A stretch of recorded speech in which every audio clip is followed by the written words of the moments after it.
ओम साईं राम। आज का शिरडी साईं संदेश। मेरे हर बच्चे का स्वभाव अलग हो सकता है। मेरे हर बच्चे का स्वभाव एक दूसरे बच्चे से अलग होना भी चाहिए, क्योंकि अगर एक जैसा स्वभाव होगा तो गलत जब निर्णय लेने होते हैं तो उन गलत निर्णयों में बहुत ज़्यादा गलत चीज़ें चली जाती हैं। और इसीलिए कभी भी स्वभाव एक जैसे नहीं होते। और उसका कारण यह है कि जब तक स्वभाव अलग अलग नहीं होंगे तब तक हम सब एक दूसरे को कैसे स्वीकार करेंगे। एक दूसरे को स्वीकार करने के लिए हमेशा अलग अलग स्वभाव भी होने चाहिए, अलग अलग भावनाएं भी होनी चाहिए और अलग अलग सोच भी होनी चाहिए।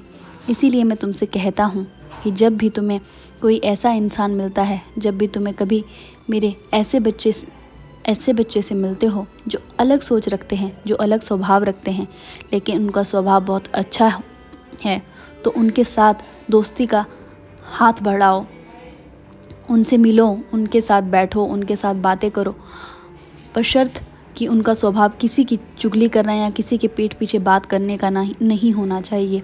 इस बात का ज़रूर ध्यान रखना, क्योंकि जब तुम किसी की चुगली करते हो या जब तुम किसी के बारे में उस व्यक्ति के पीठ पीछे बोलते हो, उस व्यक्ति को कोई फ़र्क नहीं पड़ता, लेकिन तुम्हारे स्वभाव में एक नकारात्मक सोच आ जाती है। तुम हमेशा दूसरे के बारे में हमेशा गलत ही सोचने लग जाते हो।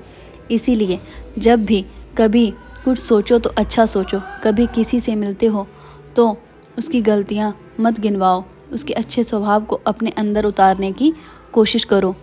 जो उसकी अच्छी बातें होती है वो अपने अंदर उतारो, अपने स्वभाव में लेकर आओ। और जो उसकी बुरी आदतें होती है, अगर वह तुम्हारा बहुत ख़ास है और तुम्हें लगता है कि तुम उसको बता सकते हो, तुम उसे सुधार सकते हो, तो तुम उसे बता दो।